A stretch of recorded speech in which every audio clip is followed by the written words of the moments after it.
Lebanon is set to hold elections on May 15th. Parties are readying for a campaign, but there is very little enthusiasm among the people for this round of polls. A major reason for the lack of enthusiasm is the feeling that no meaningful change can come from this process. The elections are taking place after a particularly difficult few years of a severe economic crisis and the disastrous explosion in Beirut. Rania Khalek of Breakthrough News analyzes the coming elections and why there is very little excitement among the people. Well, the last 2 years in Lebanon have been very difficult economically. The country is undergoing an economic collapse. It's being called one of the worst depressions in modern history. And of course, the upcoming elections, as important as the international community feels they are, they really don't seem to be on the minds of most Lebanese, because they have, or they feel they know that nothing will change. The system is the same, the parties, the political parties are the same, and there's no real hope to change them. The stagnation kind of just continues along. What would inspire all but the most, die-hard ideological supporters of these political parties to vote anyways? Like, that's who's going to be voting. So it seems like maybe mainly Western governments care about these elections because in the West, the ritual of going to vote and re-legitimizing the system is treated as this kind of like religious obligation that epitomizes democracy. Um, and there's a belief among Hezbollah and its supporters and allies that the West wants these elections to weaken the Free Patriotic Movement, or FPM, which is one of the largest Christian parties in Lebanon and is an ally of Hezbollah. And they also feel that the West wants to weaken the other, non-Shia allies of Hezbollah using these elections. And, people believe the West has given up on weakening Hezbollah directly. And that's why it wants to break that's why they want so badly to break these alliances that Hezbollah has with such a strong Christian party like FPM. And the FPM itself admits that it'll lose some seats in parliament, though it expects to remain the strongest Christian party. So there's this really like intense competition in Lebanon right now between Christian parties this year. And they seem unable to form alliances. So both those parties, both the ones close to the West and those closer to Hezbollah, are expected to lose seats. So not just FPM. And then you have the Sunni community. And I would say that the Sunni community in Lebanon right now is more divided than ever. There's no really nationwide party for Sunnis anymore now that Saad Hariri has withdrawn, at least for now, from politics, and taken the future party with him. So it'll only be, local Sunni politicians, meaning a weak result for Sunnis. And even Hezbollah actually expects to lose some of its supporters to not other people necessarily gaining more votes, but to those who just want to boycott the vote. Not, so not out of opposition to Hezbollah necessarily, but out of a kind of cynicism about elections, making a difference and a real frustration with Hezbollah's cooperation with parties that are viewed by the vast majority of people in the country as corrupt, meaning FPM and also ML, the other Shia party. So elections may just kind of enshrine the same order and politicians, in which case, why hold them, right? That's the thinking of a lot of people. And, the West had placed its bets and its money on the so-called civil society and these kind of Western allied parties who were loud during the uprising that you referenced in 2019. But these parties, these groups, they have no real clear agenda apart from representing a shrinking liberal middle class. And so it's unlikely they'll really get any support at all. They might gain a few seats, what they'll call independent seats, but nobody really thinks they'll gain much more than that. So that's all to say, Hezbollah remains the most popular political party in Lebanon. In fact, it even sacrifices seats in favor of its allies in order to help them out. And, there was a speech given recently by Hezbollah leader Hassan Nasrallah about the elections, saying that these elections will in fact take place, and, announcing candidates for these elections. So that's pretty much where we're at in Lebanon right now. These elections are just going to kind of enshrine the same system that we have with maybe a few slight modifications. For a long period of time, Saudi Arabia and the Gulf monarchies played a vital role in the politics of Lebanon by backing certain leaders associated with the Sunni community.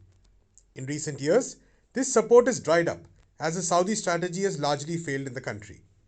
What is the approach of Saudi Arabia and its allies likely to be in this election?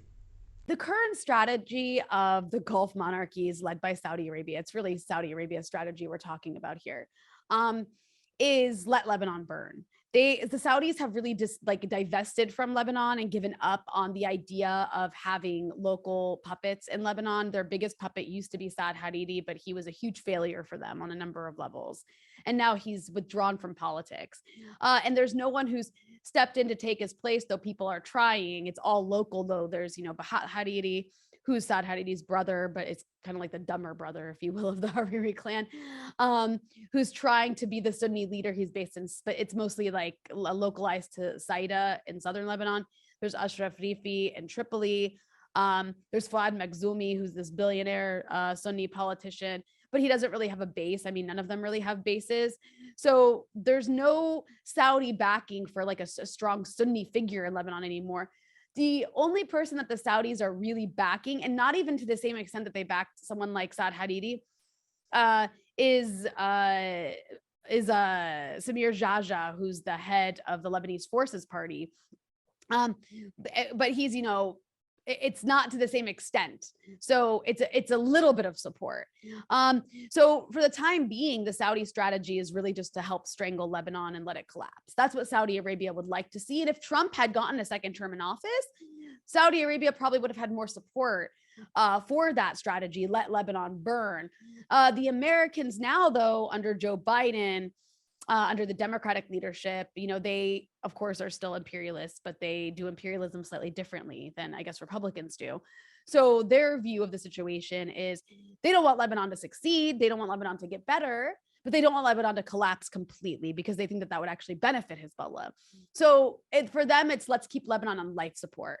And that's what you're seeing right now. You're seeing Lebanon on life support. Now, should a Republican take power in 2024, which is looking increasingly likely given the unpopularity of Democrats and all the failures of the Biden administration, then you probably will see more of that let it burn and help it burn strategy that the Saudis are pushing for. But that, of course, remains to be seen. The elections are also the first after the historic protests of 2019, where tens of thousands of Lebanese people came to the streets demanding systemic change. The protests forced the then Prime Minister Saad Hariri to resign and led to many discussions about the future of the country. Nearly 3 years down the line, what remains of the demands and agenda of these protesters? Will any of these factor in the elections?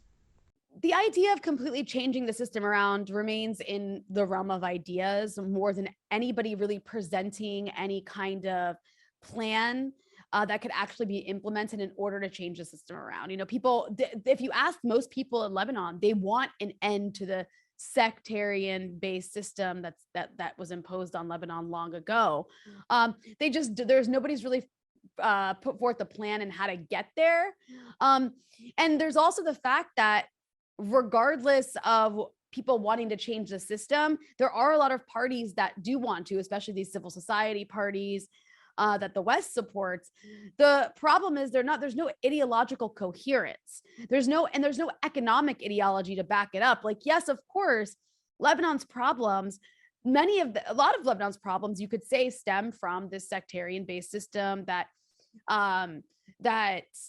supports clientelism and this kind of patronage network, and supports people, and pushes people to depend on their communal leaders rather than the state because the state is so weak. So some people will say we need a strong state, but that doesn't necessarily get to the root of the problem if you're not talking about economics, because the biggest problem in Lebanon is not just a weak state, it's a weak, corrupt capitalist state, right? So you don't have any parties really putting forth an idea of how we can move forward as a country economically. And Lebanon also is not a country based in the global north. It's a country based in the global south, meaning it's a country that's also subject to imperialism, subject to all kinds of violations of its sovereignty, whether by Saudi Arabia or Israel or the Americans or the French.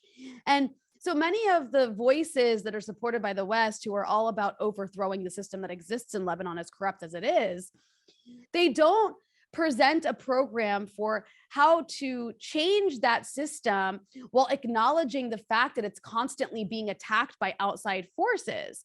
So that's why a lot of the people who do support parties like Hezbollah, but also do want a change in the system, are very much opposed to these sort of like middle class, liberal, very Western oriented civil society active political parties, because they see them as extensions of the imperialism that they feel is the bigger issue in Lebanon. Like, before you can start to tackle all of these local issues, they see the issue of imperialism and outside powers violating Lebanon's sovereignty as the primary culprit of Lebanon's greatest issues. And that's why they're called the state. They are in the resistance axis, and they put that kind of before everything else. So all that's to say, no one is presenting a program that can take on both the local economic factors as well as the outside meddling that are the biggest obstacles to Lebanon moving forward.